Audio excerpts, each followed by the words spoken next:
And welcome to this, the September 20th, 2015 edition of Decision 2016 Digest. I'm your host, Scott Jones. This is the place where we give you the top politics and policy headlines in 15 minutes or less. Thanks for joining us. It's all this week about the big CNN-sponsored GOP debate this past Wednesday.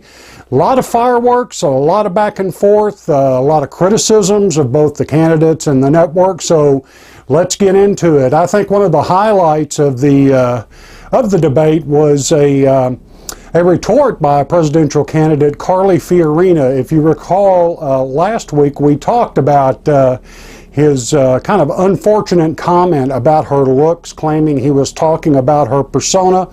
Well, that was front and center at this week's debate. I've got a little graphic wherein he tried to do some cleanup on that. My quote here is, "Dear Carly, you look so beautiful to me," kind of like the song. But Jake Tapper, who was our friend from CNN, who moderated the debate, he set it up perfectly for Carly to respond to Mr. Trump in front of a record 24 million viewers, and nobody can do it better than Carly, so let's take a look at the exchange right here. Ms. Fiorina, I do want to ask you about this. In an interview last week in Rolling Stone magazine, Donald Trump said the following about you, quote, "Look at that face. Would anyone vote for that? Can you imagine that, the face of our next president?" Mr. Trump later said he was talking about your persona, not your appearance. Please feel free to respond what you think about his persona. You know, it's interesting to me. Mr. Trump said that he heard Mr. Bush very clearly and what Mr. Bush said. I think women all over this country heard very clearly what Mr. Trump said.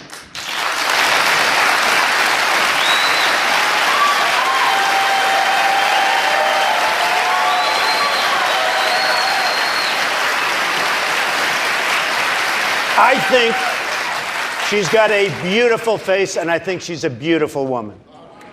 There you go, folks. Carly in her own words. You know, it doesn't get much better than when you take a candidate's words who has attacked you and turn them on him to get him back. I think that was not only a highlight of the debate, but a major burn and a major payback for Donald Trump's just ridiculous attack on Carly. A lot went on there. You know, Mr. Trump went into the debate understanding he was going to be a big target. He remains the leaders in most of the polls, both at the state level, although in the state level in in Iowa and New Hampshire, Carly and Dr. Ben Carson are gaining on him, but nationally he continues to top most of the major polls, and you know, he deflected the incoming good enough. He held his own. And coming back, there was a lot of back and forth between Jeb Bush and Mr. Trump. But you know what? They were a little bit at the, I guess at the behest or a slave to the questioners. You know, Jake Tapper and a lot of the questions that they asked early on of all the candidates were kind of this candidate said this about you, have a food fight. This candidate said this about you, let's have a food fight. So in a lot of ways, it wasn't their fault that they got into the nitpicking back and forth, but it was certainly a goal, it seemed to me, of the CNN moderators and questioners to pit candidates against each one in the early going. The first 30 minutes was pretty bumpy. And honestly, this was a 3-hour marathon, and I know I urged you guys to watch it. Even I didn't know it was going to go 3 full hours, and that's tiring not only for the candidates but for the audience. But I thought the first hour, I guess, was about a train wreck for everyone. They were nervous. The questions were pitting questions against candidate against candidate. But in the second hour and then about halfway through the third hour, I think the candidates reached their stride. I thought Carly, and I'm going to jump on the bandwagon, but I've been saying this since the beginning, I think Carly won this debate. I thought she won the last debate that Fox News sponsored, okay? There were some real shining moments here, and this is a lady who I not only like her leadership style, I like the way she thinks through things. And again, I've shown you the one highlight with Donald Trump and Carly, but I've got to show you this next one because I think it is one of the top two moments in the debate where Carly is asked a question and combines the ISIS terrorists and the conflict with Planned Parenthood all in one answer in such an expert way, and it is so powerful. It's 90 seconds. I think it's worth watching, and it's certainly one of the top 2 highlights of the CNN debate. Take a listen to Carly. Here she is. These 2 issues, both of which are incredibly important, Iran and Planned Parenthood. One has something to do with the defense of the security of this nation. The other has something to do with the defense of the character of this nation. You have not heard a plan about Iran from any politician up here. Here's my plan. On day 1 in the Oval Office, I will make 2 phone calls. The first to my good friend Bibi Netanyahu to reassure him we will stand with the State of Israel. The second to the Supreme Leader to tell him that unless and until he opens every military and every nuclear facility to real anytime, anywhere inspections by our people, not his, we, the United States of America, will make it as difficult as possible to move money around the global financial system. We can do that. We don't need anyone's cooperation to do it. And every ally and every adversary we have in this world will know that the United States of America is back in the leadership business, which is how we must stand with our allies. As regards Planned Parenthood, anyone who has watched this videotape, I dare Hillary Clinton, Barack Obama to watch these tapes. Watch a fully formed fetus on the table, its heart beating, its legs kicking, while someone says we have to keep it alive to harvest its brain. This is about the character of our nation. And if we will not stand up and force President Obama to veto this bill, shame on us. Again, when it comes to debate skills, Carly continues to nail it, but I think she's got a good record. She took on a little bit of incoming from Donald Trump in his criticism of her record at Hewlett-Packard. But I will tell you, in terms of, is there an adult in the room in this group of candidates, I think Carly certainly occupies one of the adult chairs. I'm toss-up as to who the others are, but I will tell you another person who stood out and did himself a lot of good, in my opinion, was Florida Senator Marco Rubio. While I give the edge to Carly for just sharpness and command of the issues and her ability to succinctly communicate what she stands for, on national defense and foreign affairs and all of that, Marco Rubio really shone a bright star and a bright bulb in the marquee in that night's debate with his answers on issues that face all of us and that are of concern. What I was disappointed in was there weren't a lot of questions about the economy and jobs. It was a lot of it.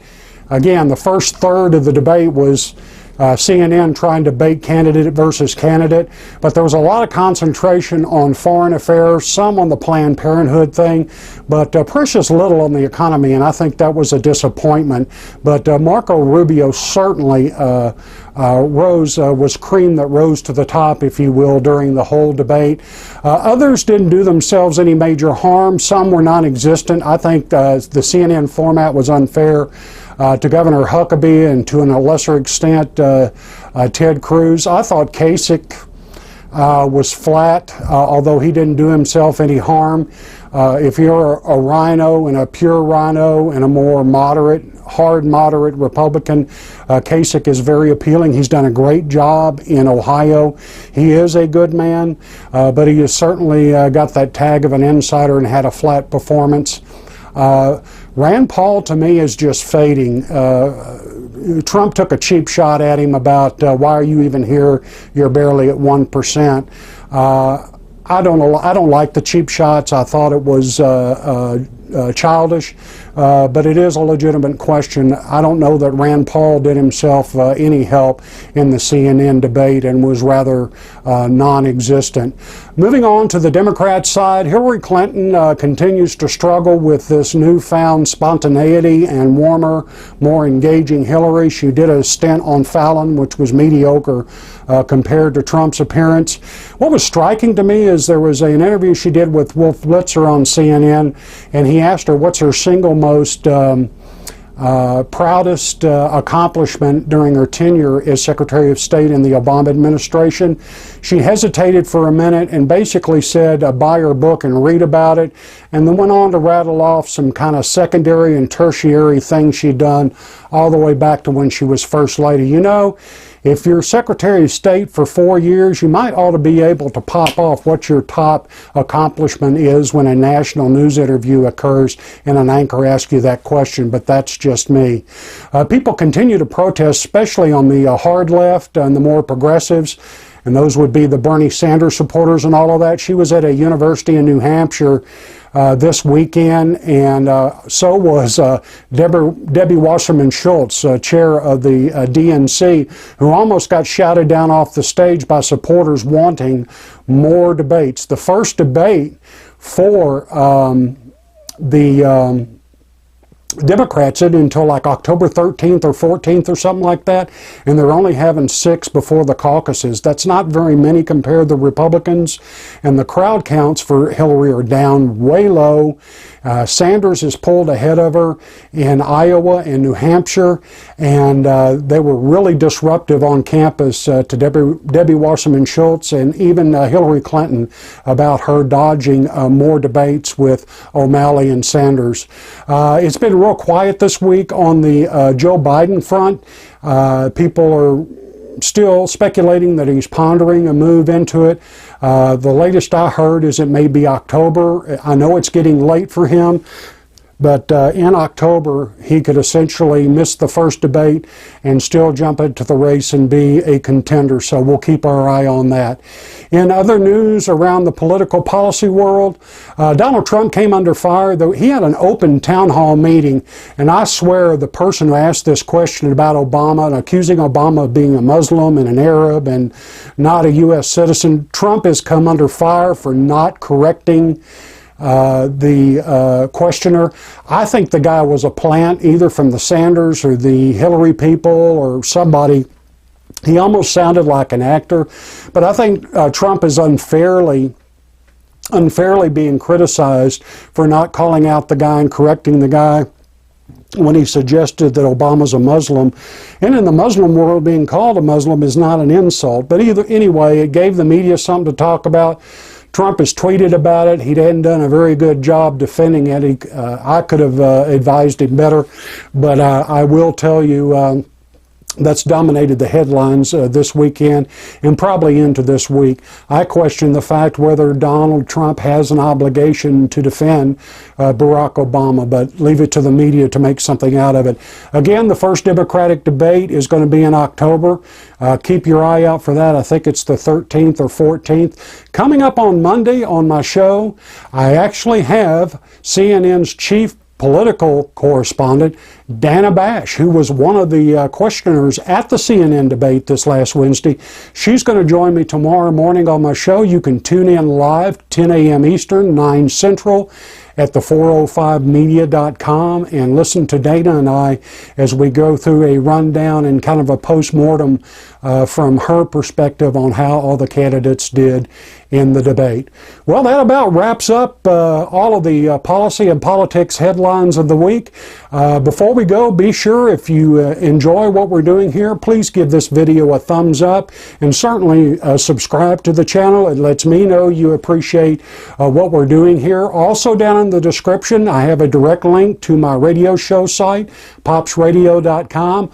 Also, the 405 Media, again, tomorrow morning, 10 a.m. Eastern, Dana Bash from CNN at the 405media.com. And a special deal from audible.com for my viewers and listeners of my radio show. I get you the hook up here. If you love to listen to books instead of read them, you can get a 1-month free trial and your first download free from audible.com by using the link below. It's audibletrial.com/popsradio. That first month is free and the first download free. That wraps it up for this week. We'll be working hard throughout the week, gathering up the top political headlines and policy headlines for our show next week. Thanks for watching. Remember to give us a thumbs up. Until next time, we'll talk to you then.